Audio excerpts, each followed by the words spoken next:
Vamos a comenzar este segundo bloque en el que escucharemos a representantes de la sociedad civil, juristas, plataformas ciudadanas y jóvenes afectados por la dificultad de acceso a la vivienda. Una mirada imprescindible para entender cómo impactan las políticas en la vida real. Para ello contamos con nuestros ponentes, don Miguel Ángel Peinado, doña Virginia Robles, doña María del Carmen Ramos, don José Alejandro Criado y don Ignacio Medina. Empezaremos en esta ocasión por don Miguel Ángel Peinado. Él es letrado especializado en urbanismo y, bueno, le voy a hacer un par de preguntas, Miguel Ángel, y, bueno, ya me las responde en el orden que usted estime. La primera de ellas es, ¿cree que en Málaga las administraciones públicas están protegiendo los derechos de los ciudadanos honrados sobre las viviendas que habitan? Y la segunda, ¿cuál ha sido la actuación de la Sareb en el caso de las 31 familias de Torremolinos? Cuando quiera. Pues muchas gracias por la presentación. Y respecto a las preguntas que me formuláis, en primer lugar quiero dar las gracias especialmente a Carlos Hernández, como diputado nacional, porque él es el vivo ejemplo de lo que un diputado a nivel nacional en representación de una provincia debe hacer cuando le llega un problema de la ciudadanía, ¿no?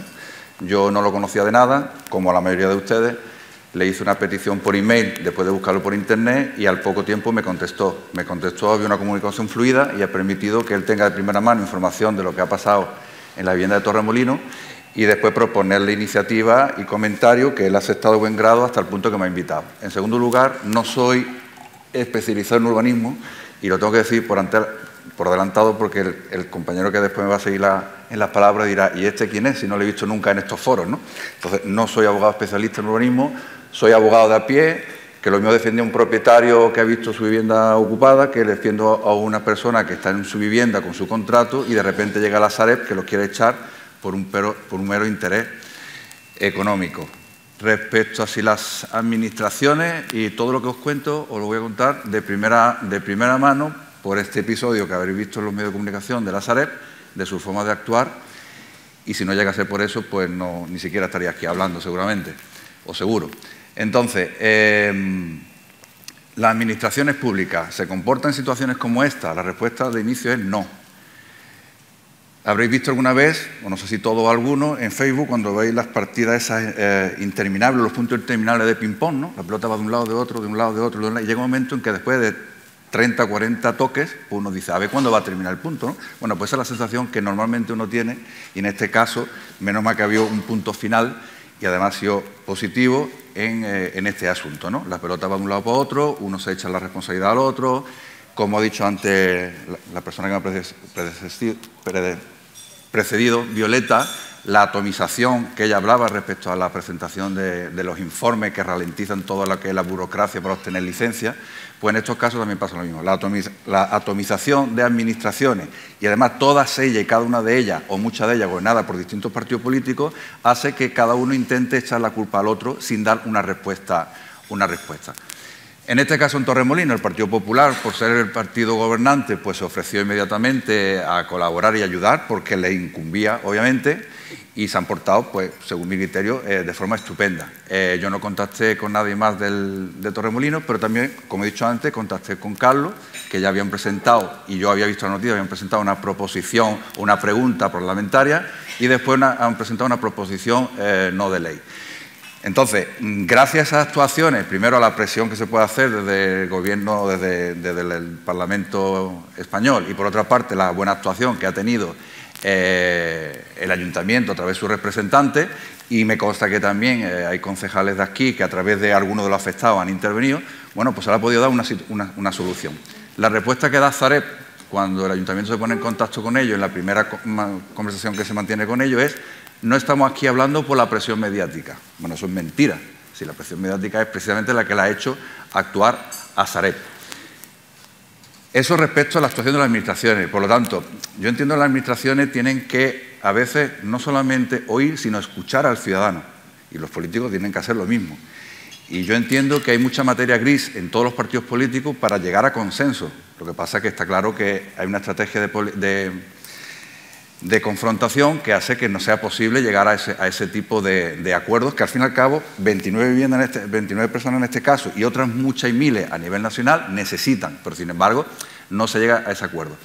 Y los partidos, obviamente, lo hago como crítica en general, debe de rodearse de materia gris, es decir, personas que sepan, que entiendan y que puedan dar soluciones. Y materia gris es el ingeniero, el arquitecto, el abogado y también la persona que está levantándose todos los días y que van como peón y sabe cómo hay que replantear una obra. Es decir, todas esas personas son válidas. Lo que no vale es el amiguismo y el enchufismo, porque al final tenemos procedimientos que por la desidia del funcionario, por múltiples circunstancias que no voy ahora a explicar, llega un momento en que los procedimientos no avanzan y nos metemos en 5 años para obtener una reformulación de un planeamiento. Eso no tiene ningún sentido. ¿Quién se ve afectado en estos casos? El ciudadano, ¿vale? Entrando en Sareb, yo no sé lo que va a pasar en el futuro, tampoco sé lo que han hecho en el pasado, porque esto me ha tocado como de refilón, por un caso en concreto, una persona que es íntima amiga mía y le hago el favor de representar este procedimiento. No sé lo que hará. Lo que sí os voy a dar una serie de datos que tiene que hacernos pensar y también a los gobernantes políticos, en la medida de sus posibilidades, fiscalizar, ¿vale? La situación de Sareb, que dice que no estaba sometida a presión política, ha hecho llegar casi al borde de un ataque de nervios a muchas de las familias que están implicadas, porque un día veían asegurada su vivienda y a los 3 días la Sareb decía que no, que cedía finalmente el paquete. Bueno, Sareb, voy a dar números redondos para que sea fácil hacer la suma y resta, que va a ser muy fácil. Sareb se adjudica vivienda valorada y tasada en el 2005 en 6 millones de euros aproximadamente, se la adjudica en subasta, algunas de ellas porque nadie pujó y otras porque pujó y ellos llegaron al 50%, en 3.057.000, 3 millones, ¿vale? ¿Qué es lo que hace Sareb? En un listado que presenta a sus representantes legales, da una valoración de 2.700.000. Una hoja de Excel, uno tira de la celda para abajo, ¿vale? Y suma, y da, y yo lo hice y copié los datos nuevos por si mi Excel estaba roto. No, no estaba roto. 3 millones de euros. Sin embargo, ellos dicen que solicitaban la cesión, que se la habían adjudicado por 2.700.000, se la iban a ceder por 2.800.000 a un tercero, 29 de las 31 viviendas que había. Claro, si tú dices que te la has adjudicado por 3 millones, la cede por 2.800.000, puedes pensar, ¿cómo que Sareb mal vende, no? Vuelvo a citar a Violeta, temas de impuestos. Esa vivienda tiene un valor de referencia, que todos sabemos que es el valor mínimo que al menos el Estado te obliga a declarar una compra, de 3.600.000. Volvemos a lo mismo. ¿Cómo vas a ceder por 2.800.000 viviendas que tiene un valor de referencia de 3.600.000? Pero lo que es más grave es que esa vivienda en el 2005, antes de estallar la crisis, fueron tasadas en 6 millones. La crisis del 2007 la hemos superado, estamos en el 2025, entendemos que los precios bajaron y después se han recuperado, yo creo que estaban mejor incluso que en aquella época. Ese paquete vale 6 millones de euros. Sí, es que están ocupadas, pero por personas que tenían su contrato y pagaban su alquiler, ¿vale? No estaban ocupadas por cualquiera que, como ha explicado antes un compañero que ha hablado antes, que se ha encontrado la madre con un contrato y que se la ocupa vivienda. No, personas que pagaban sus alquileres. ¿Cómo se puede ceder vivienda valorada en 6 millones? Quítale 1 millón de euros porque estén ocupadas y no va a tener una pronta realización de esa inversión, ¿no? 5 millones. La va a ceder por 2.875.000. La presión mediática ha servido, la presión política también ha servido y la pregunta es, ¿cuántas miles de personas se habrán visto en esa situación? ¿Y por qué la Sareb, por ejemplo, cuyos objetivos son, según pone su página web, maximizar el repago de su deuda que es de todos los españoles, ¿vale? Y se rige por principio de sostenibilidad, a saber qué es eso, y utilidad social, que eso sí lo sabemos lo que es, ¿no? Pues renuncia a 2,5 millones prácticamente de intereses procesales, no los previos que pueden ser discutidos, y más de 250.000 en intereses en costas procesales. Un escrito que tengo yo aquí, todo eso se ha denunciado. ¿Qué pasa? Que hay miedo de explicar las cosas. A mí me han entrevistado varias veces y a pesar de que lo intento explicar por activa y por pasiva y poner el dedo en la llaga ahí, ¿quién gobierna Sareb? ¿Quién forma los equipos de Sareb para ver que esas viviendas se valoran correctamente, obtiene el mayor retorno de una deuda que es de todos los españoles y que después se aplica el principio de utilidad social? ¿Que hay tontos en Sareb nada más? No, hombre, habrá gente que piensa y que lo hacen bien y seguramente muy bien y tendrán servicios jurídicos y servicios técnicos que pueden darle una valoración más acorde al mercado, ¿no? ¿Se ha hecho eso? Pues no.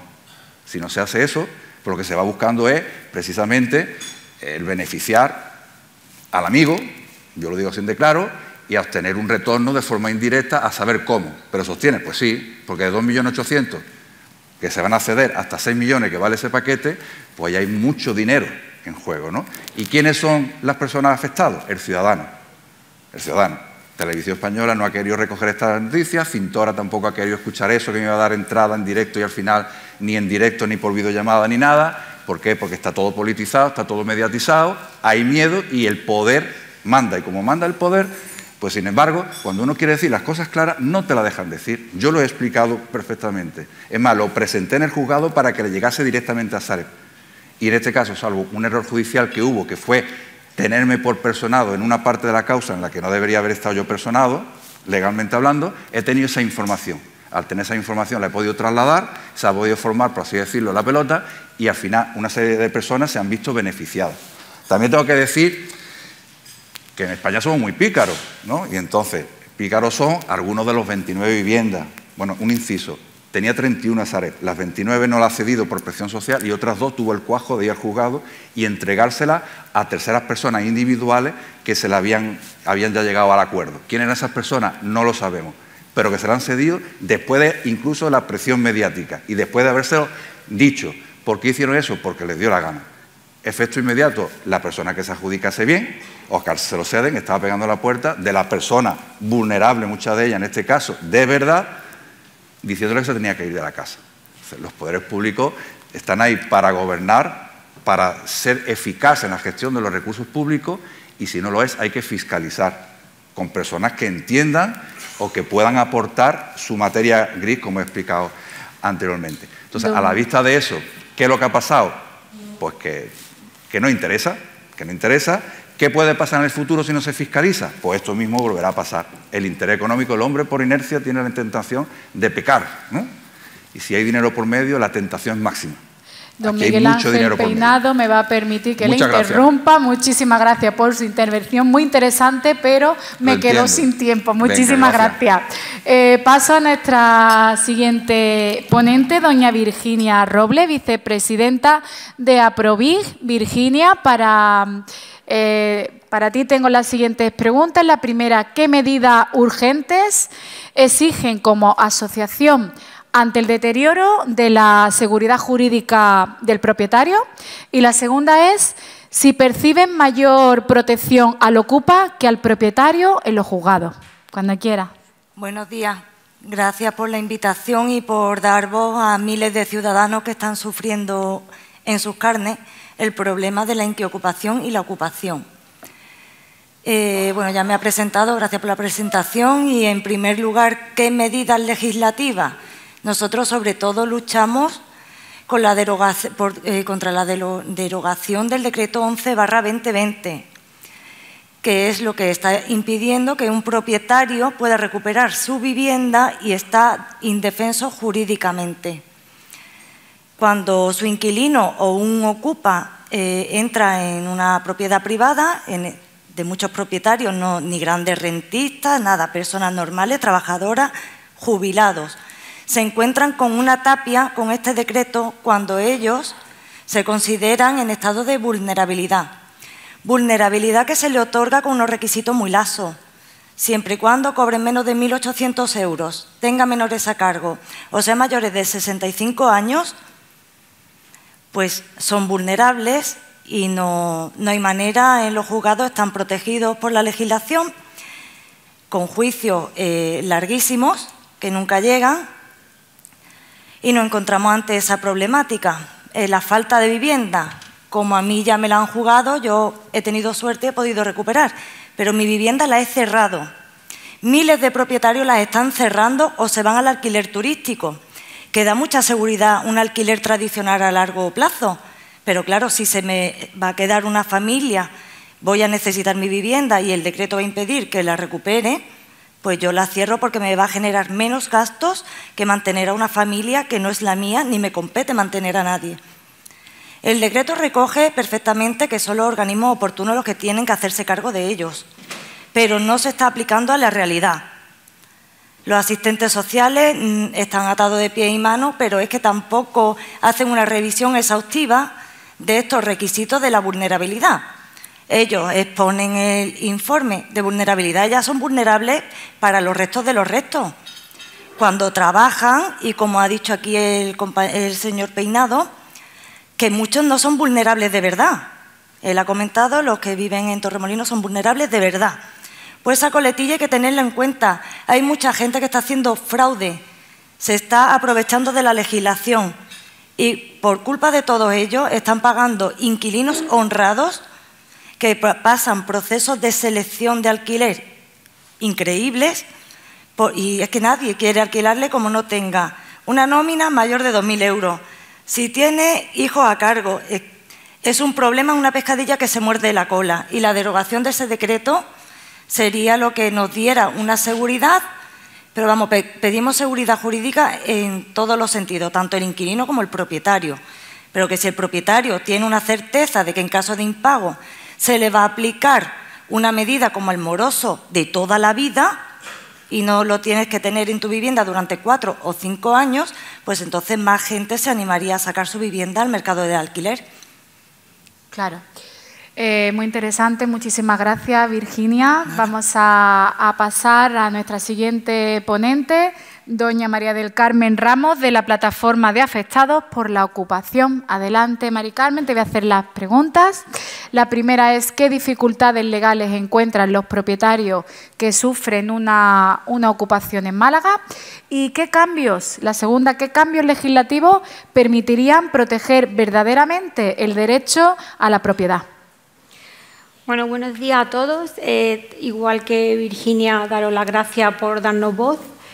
No me quiero repetir porque Virginia lo ha definido súper bien. Tenemos muchísimos problemas por la lentitud de los procesos de impago y lo costosos que llegan a ser. Por ejemplo, yo hablo en primera persona. Yo todavía no he recuperado mi vivienda, ya llevo casi 4 años para recuperarla. He cambiado 2 veces de abogado, conlleva abogados, procuradores, psicológicamente también te afecta. Tampoco, perdona compañero, pero no hay abogados muy específicos en esta materia que te dicen que sí, que saben llevarlo, pero después no, se le pierde. No sé, por ejemplo, yo puedo dar ejemplo con mi abogada, que se me ocurren más cosas a mí a la hora de pedirlo al juez que a ella misma. Después, no hay medidas cautelares eficaces para suspender el desalojo provisional del inquilino. Te tienes que aguantar, yo ya llevo casi 4 años, si dura 4, 5, 6, todo ese tiempo tu vivienda la has perdido, no la puedes recuperar. Hay una protección súper desproporcionada al inquilino que se declara vulnerable, porque realmente por asuntos sociales no hay un seguimiento verdadero. Entonces, le hacen ese primer informe de vulnerabilidad en el inicio y ya se olvidan. Pasa, según el Real Decreto, que yo le llamo el dichoso Real Decreto, cuando ellos extienden ese informe y va directamente al juez, ellos desde asuntos sociales tienen que llevar ese seguimiento y mirar, revertir esa vulnerabilidad, o bien ayudándole a que estudien, a que busquen trabajo, a que cambien por completo, porque también para la otra persona, de la otra parte, lo hacen también vulnerable. Entonces, con respecto... bueno, cuando una persona recupera, después encuentra muchas dificultades para reclamar también esos materiales y esos perjuicios que han hecho la vivienda, porque no todo el mundo entrega la vivienda en buenas condiciones. También hay un uso fraudulento del contrato de arrendamiento porque entregan documentación falsa. En mi caso concreto, es una familia portuguesa. Este señor supuestamente trabajaba para la policía portuguesa y me entregó unas nóminas que ahora me he dado cuenta que son falsificadas porque lleva viviendo aquí desde el año 2016 y él me la entregó en el 2020. Es decir, que la policía, y después nos hemos podido enterar que tiene bastante notificaciones de acusación y que, claro, está en busca y captura. Yo tampoco entiendo cómo la policía portuguesa no sabe, que yo me he encargado de mandarle correo, de decirle dónde vive y no hacen nada con respecto a eso. Después, ¿nosotros qué pedimos? Pues que haya una reforma de la ley de enjuiciamiento civil, al igual que ha dicho Virginia, pues que las medidas no se excedan más de 45 días y que, sobre todo, podamos acceder a nuestras viviendas, que mientras que el proceso se resuelve, que podamos acceder a nuestra vivienda y que después ya el juez pues determine lo que sea, pero no es que perdemos nuestra vivienda. Yo muchas veces digo, yo me siento que estoy como en un país, bueno, ¿cómo lo podría quitar? En un país comunista, porque mi propiedad la tiene otra persona de la que no se hace cargo, no paga ni servicios ni impuestos, que esa es otra cosa que desde aquí llamamos que por favor que el Ayuntamiento de Málaga por lo menos nos quite esos impuestos como el IBI o como otros impuestos que nos obligan a pagarlo, pero no estamos haciendo uso de nuestra vivienda. Y después también, con respecto a lo en el artículo .14 del dichoso, que yo le llamo dichoso Real Decreto, dice que las administraciones públicas se harán cargo de dar esa alternativa habitacional, pero no el arrendatario ni el propietario. En cambio, yo he ido a pedí una entrevista directamente con la concejala de Distrito 8 de Churriana y ella siempre me deriva, bueno, ella y con todas las personas que he hablado con respecto a ese tema, me derivan al Real Decreto. Sí, pero si no hacemos nada, siempre vamos a estar en la misma situación. Entonces, yo desde aquí os pido que, por favor, que vosotros que tenéis acceso a cambiar esta ley, que se tengan en cuenta los derechos, porque según la Constitución española, en el artículo 33, tenemos derecho a la propiedad privada y como propiedad privada, desde el Gobierno central no se está considerando eso. Y bueno, os podría decir muchísimas cosas más porque se está haciendo bastante todo mal, pero tampoco os quiero cansar mucho, no sé si tengo más tiempo para seguir o no. 3 minutitos más. Bueno, pues con respecto, no sé si Virginia se me ha pasado algo para decir. Con respecto a la ocupación, las reformas, porque nosotros hacemos distinción entre la ocupación y la inquiocupación. La ocupación es cuando una persona puede ser un allanamiento o puede ser se denomina o morada o usurpación. Normalmente la morada es cuando es tu vivienda habitual y usurpación cuando tú tienes una segunda vivienda, pero nosotros desde la plataforma pedimos que las medidas sean por igual, porque al final te han quitado tu vivienda. Es que aquí a mí me hace gracia cuando desde alguna plataforma de inquilinos dicen es que vosotros sois unos especuladores, porque es que, claro, subís los precios y bueno, y parece que es que tenemos 200 casas, que no tenemos 200 casas, que como mucho tenemos a lo mejor 2 viviendas y esas 2 viviendas, una la tienes que es tu vivienda habitual y la segunda vivienda la tienes pues como para una ayuda o para gente que necesita, personas mayores como que han necesitado pagar un centro para cuando sean mayores o los estudios de tus hijos. Entonces, claro, hay también un mal concepto cuando tienes más de una propiedad porque parece que estás especulando con ella. Y eso pues es otro concepto que quería dejar claro que no es así. Y bueno, no os quiero cansar mucho porque ahora sí cortamos, sí. Mari Carmen, siento interrumpirte, súper interesante, pero ya nos toca pasar a nuestro siguiente ponente, José Alejandro Criado, doctor en Derecho. José Alejandro... Alejandro solamente. Vale, Alejandro. Sí. Alejandro, pues le hago las 2 preguntas. Sí. La primera de ellas sería ¿cuáles son las causas del alto precio de la vivienda actualmente en España? Y la segunda pregunta es si se legisla desde el despacho o si realmente se está escuchando a los afectados. Vale, ¿cuánto tiempo tengo? 10 minutitos. Vale. Es bueno saber organizarse, ¿no? Bueno, pues lo primero, muchísimas gracias al Grupo Municipal Vox por invitarnos aquí esta mañana a hablar de vivienda. Bueno, yo como vengo un poco de la formación, yo soy abogado en ejercicio, pero también me dedico a la formación de profesionales. Para que entendamos un tema tan complejo, yo voy a poner un supuesto para que sigamos ese supuesto y entendamos lo que yo creo que son los problemas que tiene la vivienda en España. Suponemos el caso de Rafael y Ana, se han casado y van a comprar una vivienda, entre los dos tienen 3.000 euros de sueldo y si quieren comprar una vivienda de 200.000 euros, ¿vale? Eso es un caso más o menos estándar.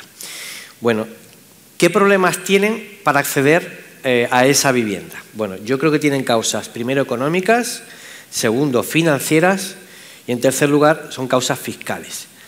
Y luego vamos a hablar que son las causas internas, vamos a hablar de causas externas, que es un poco las urbanísticas, de por qué no hay oferta suficiente de vivienda, tanto en el mercado privado como en el mercado público, que influirían en que el precio no fuera tan alto.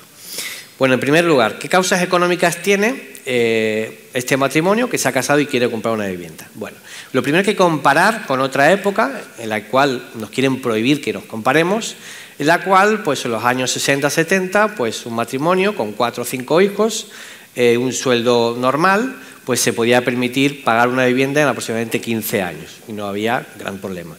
¿Cuál es el problema que se tiene ahora? Pues ahí, desde el punto de vista económico, para mí es doble. Lo primero, el valor de las cosas en general como consecuencia de la inflación es muy superior en relación a los salarios y, por tanto, la carga en un salario es muy superior para comprar una vivienda que había en esa época. Hay un segundo elemento también que es el valor refugio que tienen los inmuebles. En los años 70, como muchos sabéis, cuando uno tenía un dinero ahorrado en un banco había un respaldo económico, un respaldo material, de aquí hay economistas, el cual, bueno, pues ese respaldo del patrón oro existía en aquella época y hoy no existe. ¿Qué problema conlleva que alguien que tenga pues 100.000 euros ahorrados prefiera, en lugar de tenerlos en un banco que es un apunte contable, prefiera tenerlo en un inmueble y por tanto invertir en inmuebles y por tanto generar un incremento del precio de la vivienda? Pues precisamente esa es la causa. Da mucha más seguridad a un bien tangible como es un inmueble, como una vivienda, a la seguridad que da un apunte contable en un banco. De hecho, se critica mucho las criptomonedas porque no tienen una referencia exterior, pero digamos, la parte de atrás, pero es exactamente la misma referencia que tienen hoy los bancos. Por tanto, ese es el primer problema que tienen a la hora de asumir el precio de una vivienda, es que la carga del valor digamos, del préstamo, la cuota mensual, va a ser muy superior a la que tenían en otra época anterior. Eso por una parte. Luego hay causas financieras. Como sabéis, gracias a la Unión Europea, pues la política financiera ha cambiado extraordinariamente y mientras que en los años 2000, 2005, pues un matrimonio con un sueldo de 1.000 euros, una nómina de 1.000 euros, se le financiaba el 100 y hasta el 110 y el 120% del valor de la vivienda, hoy por hoy, si es muy generosa una entidad financiera, como mucho se le va a financiar el 90% del precio de lo que está tasado esa vivienda. ¿Qué conlleva para este matrimonio? Pues para empezar, tiene un primer gasto que tienen que asumir, y es que esa vivienda de 200.000 euros, como mínimo, tienen que tener 20.000 euros ahorrados. Por tanto, tenemos una primera causa financiera que va a complicar el acceso a la vivienda y que luego comentaré, pues tiene otras consecuencias en la política de vivienda pública. Hay una tercera causa, que son los gastos que tiene que asumir ese matrimonio para comprar esa vivienda, fundamentalmente fiscales. Para comprar una vivienda mínimo, rondan el 10% del valor de la vivienda, es decir, otros 20.000 euros, que fundamentalmente son impuestos. Entonces, este matrimonio, para comprar esa vivienda, pues va a necesitar tener ahorrados 40.000 euros. ¿Qué matrimonio hoy en día de 30 años tiene 40.000 euros ahorrados? Pues ese es un gran freno que tiene cualquier matrimonio. Claro, ¿cuál sería la primera solución? Bajar los impuestos para el acceso a la vivienda, que hoy en día si uno compra una vivienda de segunda mano es el 7% y si es una vivienda de primera mano es el 21%. ¿Cómo van a bajar los impuestos? Ese es el gran problema. Cuando aquí de esto entendéis bastante todos los que estáis aquí. La Junta de Andalucía, creo que lo sabéis muchos que estáis aquí hay diputados autonómicos, de los 60.000 millones que tiene de presupuesto, más de 30.000 millones se va en personal, más de 30.000 millones. A eso hay que unirle el gasto institucional, el gasto en subvenciones y el gasto en política exterior. Se van millones de euros todos los años en políticas en Madagascar, en Perú, etcétera. Entonces, ese ingente gasto que tienen las administraciones públicas dificulta mucho la primera medida lógica, que es bajar los impuestos del acceso a la vivienda. Bueno, pero no solamente este es el problema que van a tener. ¿Por qué también está alto el precio de la vivienda?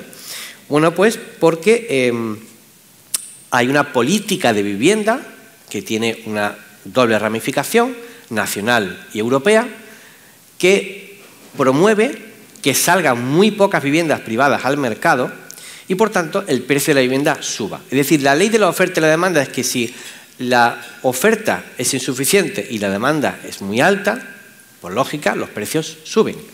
En el curso de urbanismo que yo organizo ahora mismo en la Comunidad de Madrid, pues uno de los profesores, José Miguel Ezquiaga, que es un arquitecto muy conocido a nivel nacional, dice que hoy en día hay una necesidad de 600.000 viviendas en el mercado. No hay esas 600.000 viviendas. ¿Por qué no hay? Pues como digo, porque las políticas, y ahora detallaré un poco cuáles son estas dos políticas, tienden a reducir la oferta de suelo al mercado y, por tanto, la de vivienda. Por una parte está el artículo 20 de la Ley del Suelo, que es del año 2007 y que no ha variado hasta el día de hoy, y es un artículo que habría que reformar, si se derogara muchísimo mejor, y el que viene a decir que el suelo que se puede transformar es aquel necesario y suficiente para cubrir las necesidades que se justifiquen. Por tanto, en definitiva, si teóricamente tiene como objetivo impedir la especulación, lo que hace es generar más especulación.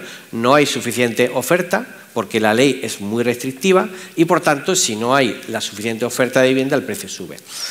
Todo ello basado en una idea que es falsa, la idea de que el suelo es un bien escaso. Bueno, el suelo en España no es un bien escaso si tenemos en cuenta que el 90% del territorio español no está urbanizado. En segundo lugar está la normativa europea. Hay mucho provincianismo en general en España en relación a todo lo que viene de Europa es bueno y lo que viene de España es malo.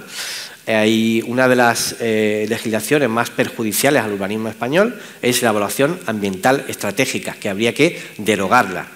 Mientras que China, India, Estados Unidos, Rusia crecen a placer, nosotros los europeos tenemos lo que se llama la evaluación ambiental estratégica, que por ejemplo ha supuesto que en Torremolinos, en lugar de poderse crear uno de los mayores centros comerciales de España con creación de miles de puestos de trabajo, pues haya alguien que no le haya interesado, haya impugnado el Plan General de Torremolinos y haya conseguido anularlo, y hoy por hoy ese centro comercial, gracias a esta normativa, no está creado. Creo que sabe de qué centro comercial estamos hablando.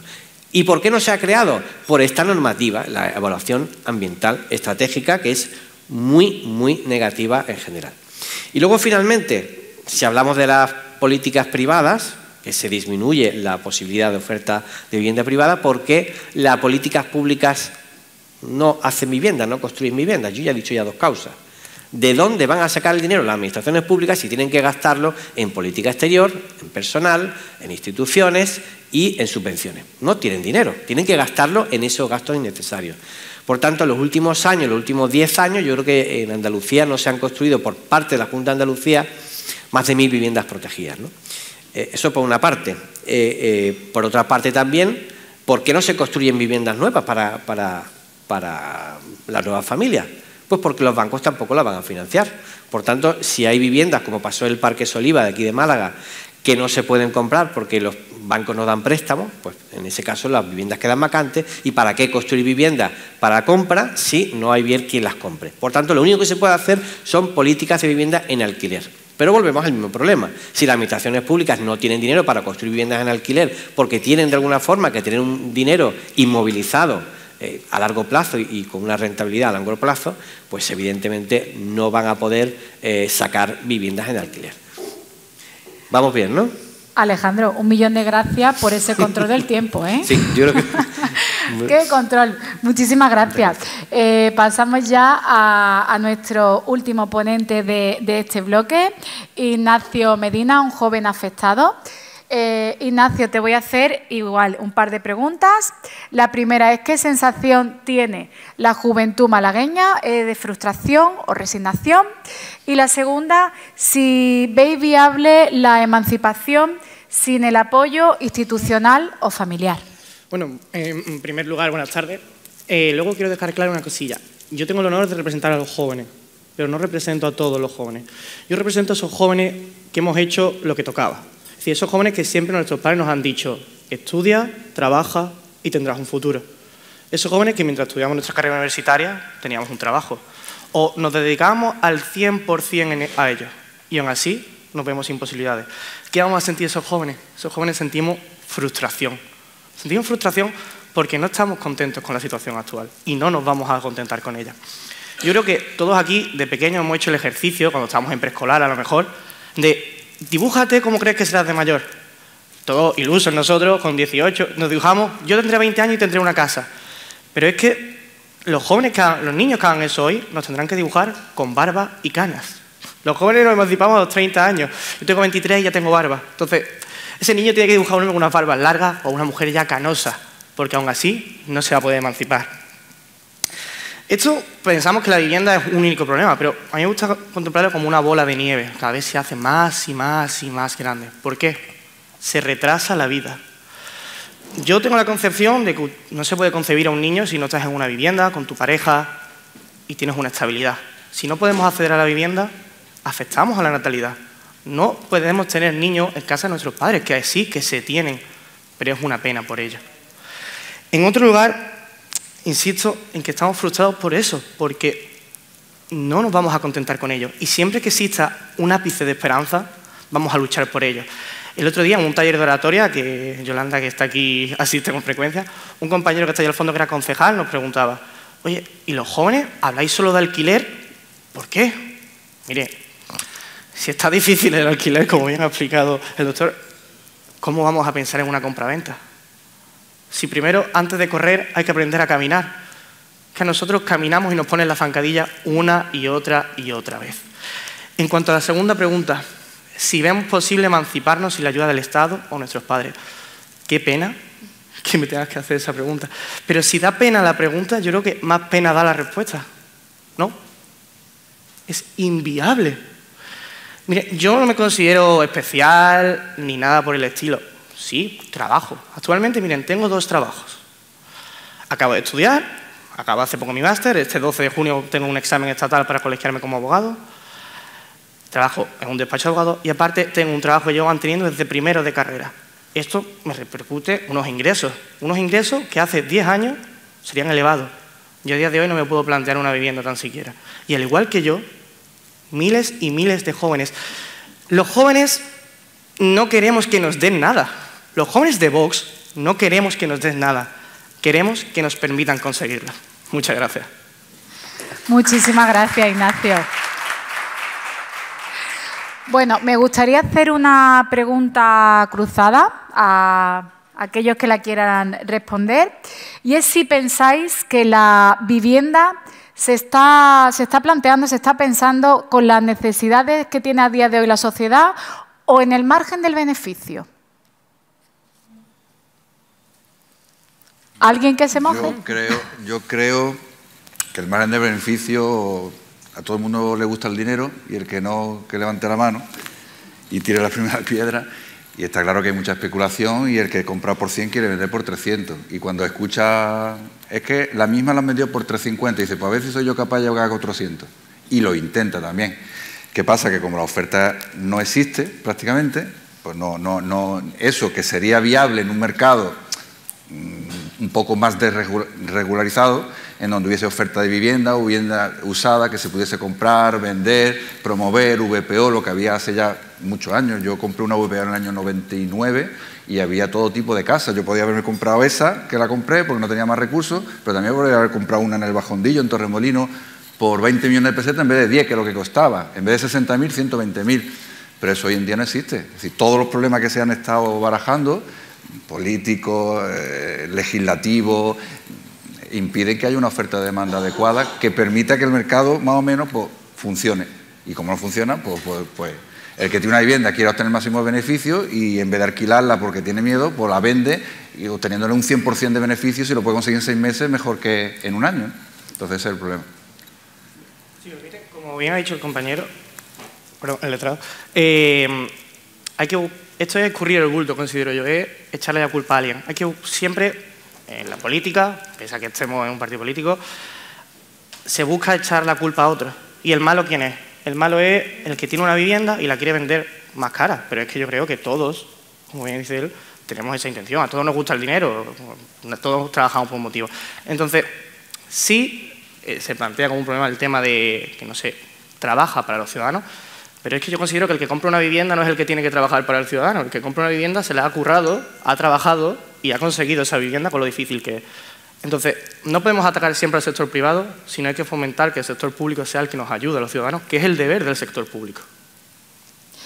Pues muchísimas gracias.